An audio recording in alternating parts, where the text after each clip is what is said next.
Sugar का इलाज मेरे पास है, किसी के पास नहीं। मैं आपको बताता हूं मोबाइल नंबर, उस पर कॉल करें, ऐसी जनाब को फकियां शकियां आपको मिलेंगी, शुगर का नामो निशान नहीं रहेगा। अच्छा, ये ऐसे इश्तहारात हर दूसरे शहर में दीवारों पे लिखे होते हैं, हर तरह के इंस्टाग्राम और टिकटॉक में देखता हूं कि शुगर तो एक ऐसा मसला है जिसका हल हर एक के पास है, फिर भी ख़त्म नहीं होता।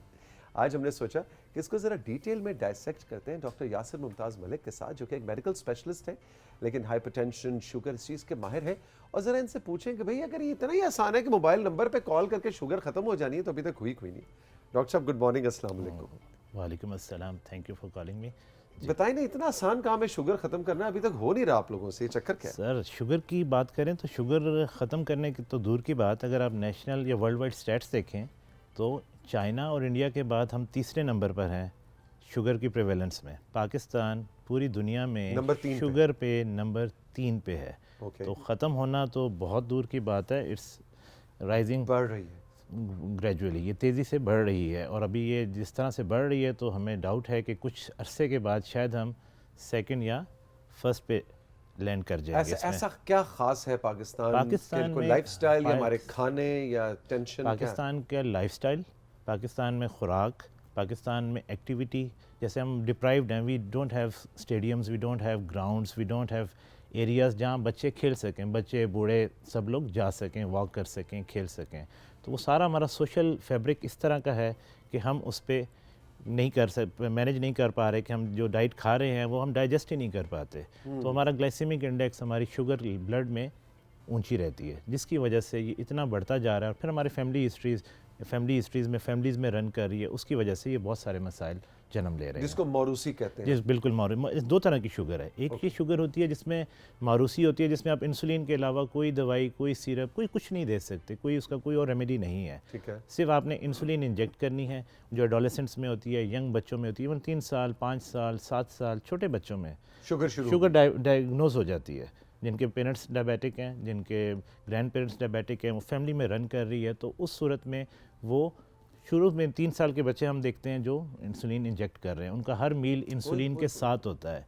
अब if they don't take insulin, वो खाना नहीं खा सकते। और पूरी ज़िंदगी एक सबसे एक बड़ी चीज़ जो हम हमेशा मरीज़ों को बताते हैं कि शुगर वो बीमारी है, ये बुखार नहीं है कि 3 दिन 5 दिन 1 हफ्ते में वाइप आउट हो जाएगा। ये लाइफ लॉन्ग है। जब आपको डायग्नोज होगी till death you have to take this disease with you, आपके साथ ये बीमारी चलेगी। तो अगर ननिहाल ददिहाल में शुगर की प्रेवलेंस स्ट्रांग है, माँ बाप को भी है, तो लाजिम है कि औलाद? नहीं, लाजिम नहीं है, लेकिन वो उसका रेट बढ़ जाता है, उसमें चांसेस बढ़ जाते हैं कि उसमें किसी भी लाइफ में डायबिटीज़ डायग्नोज हो जाएगी। तो वो chances as compare to other people, other लोगों के, उसमें चांसेस ज़्यादा होते हैं कि उसमें शुगर आ जाएगी। तो ये इसमें मसाइल होते हैं। अच्छा, जो मैं आगाज़ में बात कर रहा था कि वो दीवारों पे मोबाइल नंबर लिखा होता है, बिल्कुल शुगर का मुकम्मल खात्मा है ना जी। बिल्कुल। ये क्या, ये सब फेक है, इससे बचना चाहिए या कोई होता भी है? अनफॉर्चुनेटली बहुत ज़्यादा क्विकरी आम है हमारे मुल्क में। वो शायद वक्ती तो फ़ायदा देते हैं, लेकिन जब हमारे पास लैंड करते हैं तो रीनल फेलियर, किडनीज़ आपके फारिग हो जाते हैं या होने के करीब होते हैं।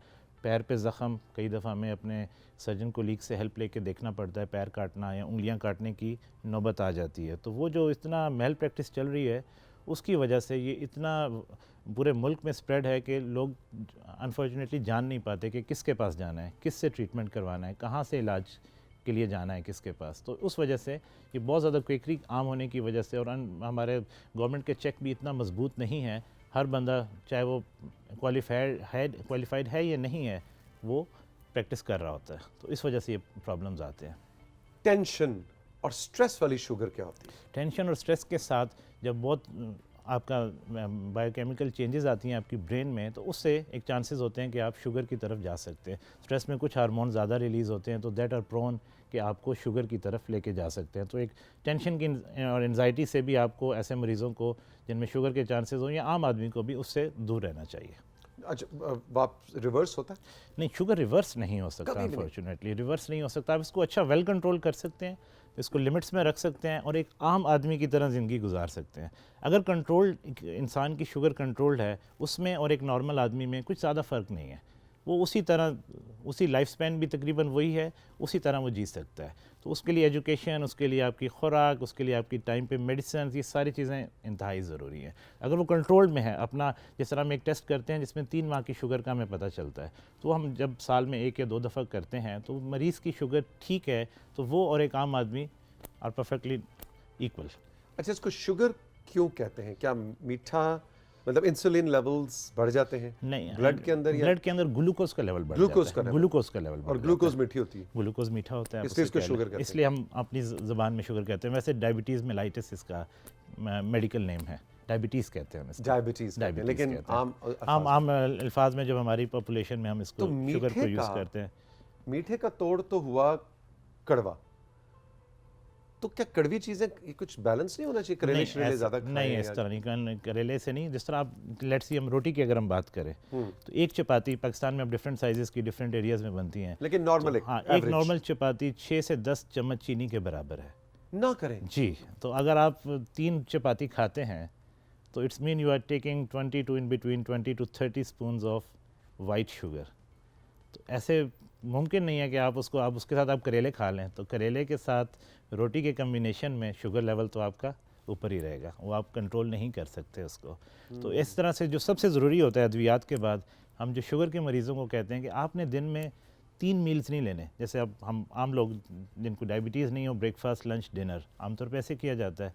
शुगर के पेशेंट्स को रिकमेंडेड होता है कि आपने 5 to 6 small portion small meals लेने हैं। नाश्ता किया स्मॉल, फिर 11 बजे कुछ स्नैक्स या कुछ नॉन शुगरी आइटम्स, दोपहर को 2 बजे सैलड्स कुछ इस तरह, फिर शाम में, फिर 4-5 रात बजे, में, फिर फिर रात। इस तरह। तो उससे उससे फायदा क्या आपका होता उसका फ़ायदा ये होता है, अगर आपने 3 चपाती खाई तो आपका शुगर लेवल एकदम से ब्लड में रेज हो गया, बहुत ऊंचा चला गया।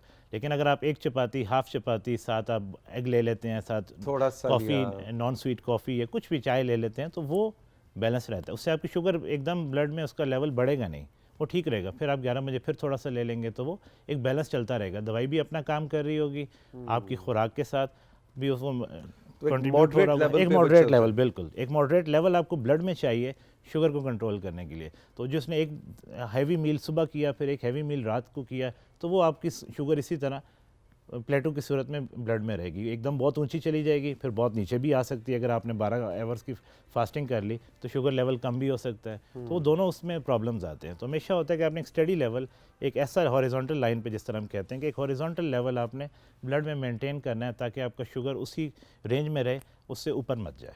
चीनी को वाइट पॉइजन जनरली भी, शुगर के पेशेंट्स हट के भी, सफ़ेद जहर, मतलब बहुत ख़तरनाक, वाकई ये इतनी जहरीली चीज़ है? तो ये तो बिल्कुल आम जनाब, हम बिल्कुल हमारे यहाँ शुगर बहुत ज़्यादा यूज़ की जाती है। लोग एक एक चाय के मग में शायद 6-6 चम्मच भी हमने देखा है पीते हैं। सीरियसली बिल्कुल हम ऐसे पेशेंट्स देखते हैं जो एक कप चाय में 4 से 6 चम्मच नहीं तो वाइट शुगर 6 यूज़ चम्मच करते हैं। अगर मैं चीनी डाल दूंगा तो चाय किधर जाएगी? वो तो भर जाएगी। बस वो यू टेक अ बिग मग, तो उसमें ये हो सकता है, लोग करते हैं, हमने प्रैक्टिकली देखा है इस चीज़ को। वो तो बिल्कुल शीरा है, बिल्कुल जिसको शीरा है, बिल्कुल so dangerous. So dangerous, it's very dangerous. मेरे एक दोस्त है, जी। वो भी डॉक्टर है, उनका नाम है नवीद। पिछले 25-30 साल से उनके घर में चीनी नहीं आई। एक्सीलेंट। उन्होंने कभी कोई मीठी चीनी से बना हुआ मीठा 25 साल से खाया ही नहीं, ना ही अपने बच्चों को खिलाया। वो कह रहे मेरे बच्चों को चीनी का जायका ही नहीं पता।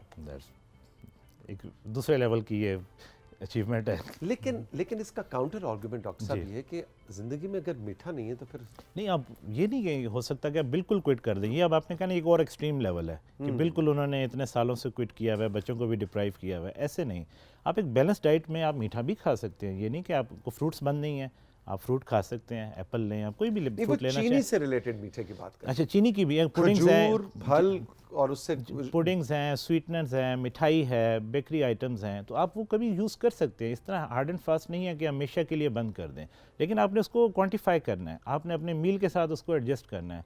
बहुत ज़्यादा हैवी मील लेके ऊपर आप स्वीट भी खा लें तो वो प्रॉब्लमेटिक है। आप अगर मील अपना कम रखते हैं तो थोड़ा सा स्वीट ले लें तो इट्स नॉट हार्मफुल, आपका ब्लड ग्लाइसेमिक लेवल बेहतर रहेगा, उसमें प्रॉब्लम नहीं आएगी। और वो जो आपने शुरू में बात की थी ना कि उसके बाद उठें वॉक, बिल्कुल, और जाएं बाहर और बिल्कुल, वॉक करें, वो हम करते नहीं है। बिल्कुल। बस तो हमारे बैठ पास चीज़ें इस तरह की नहीं है कि ग्राउंड्स नहीं है, फैसिलिटीज़ नहीं है। तो 2-3 चीज़ें ज़रूरी होती हैं। एक दवाई में टाइम पे लें, एक मील्स अपने प्रॉपर प्लान करें उसको। Moderate और level तीसरा वॉक एक्सरसाइज, या दोनों में से वॉक कर लें 45 मिनट्स। इंटरनेशनली रिकमेंडेड है कि आप 45 मिनट्स ब्रिस्क वॉक करें, जिसमें आपको थोड़ा सा सांस चढ़े, थोड़ा सा आप ब्रेथलेस हों, पसीना आए। जैसे समर अभी आ रहा है, समर के मौसम में पसीना आना चाहिए आपका, थोड़ा सा सांस चढ़ना चाहिए, उसको ब्रिस्क वॉक कहते हैं। ये चहलकदमी टहलना, इसको वॉक में हम कंसिडर उसमें नहीं करते, उस एक्सरसाइज में थोड़ा नहीं सांस कंसिडर चढ़े। करते, थोड़ा सांस चढ़ना चाहिए ताकि ये आपकी अच्छा है। बिल्कुल। और वो दीवारों के मोबाइल नंबरों से परहेज करें। उससे तो मुकम्मल परहेज़ करना चाहिए, क्योंकि वो एक्सट्रीमली डेंजरस है। वो आपके गुर्दे और शुगर ऐसी बीमारी है जो आपके सर के बाल से आपके पाँव के नाखून तक, it affects each and every organ of your body. तो हर चीज़ उससे मुतासिर होती है। तो जब हर चीज़ मुतासिर हो रही है तो आपको नज़र का भी ख्याल रखना है, अपने पैरों का भी ख्याल रखना है, आप अपने गुर्दों का भी ख्याल रखना है, अपने दिल की सेहत का भी ख्याल रखना है। तो तभी मुमकिन हो सकता है कि आप ये सारी चीज़ें इसको आप समझें, सीखें और तब करें। डॉक्टर साहब थैंक यू वेरी मच, बहुत बहुत शुक्रिया। आज हमने शुगर नहीं, चीनी के खिलाफ मुहिम बिल्कुल ऐसे ही। शुगर को टेकअप किया। अगर आपके जहन में कोई सवाल है और अगर आप शुगर की बीमारी के हवाले से कोई इन्फॉर्मेशन लेना चाहते हैं, हमारा व्हाट्सएप नंबर और हमारा इंस्टाग्राम आपके लिए फ्री ये सर्विस मुहैया करता है कि डॉक्टर यासिर जैसे और दूसरे माहिरीन जो है, अगर आपका बहुत कोई मेजर इशू है तो हम आपको जवाबी लिफाफे के ज़रिए यानी जवाबी व्हाट्सएप के ज़रिए आपकी रहनुमाई भी करेंगे। डॉक्टर साहब की बातें आपको कैसे लगी आपने हमें ज़रूर बताना है। चल के लेंगे एक छोटा सा ब्रेक और ब्रेक के बाद आपकी मुलाकात करवाएंगे हम चेयरपर्सन नैफ्टेक गुलमीना बिलाल अहमद साहिबा से। ये नैफ्टेक की पहली पाकिस्तान की पहली खातून चेयरपर्सन है और नैफ्टेक वोकेशनल ट्रेनिंग के हवाले से पूरे मुल्क में क्या कर रहा है और किस तरह से फ्री सर्विस हुकूमत पाकिस्तान की तरफ से ऑफर की जा रही है। आज हम नैफ्टेक को फीचर कर रहे हैं राइजिंग पाकिस्तान में। इस ब्रेक के बाद रही मेरे साथ।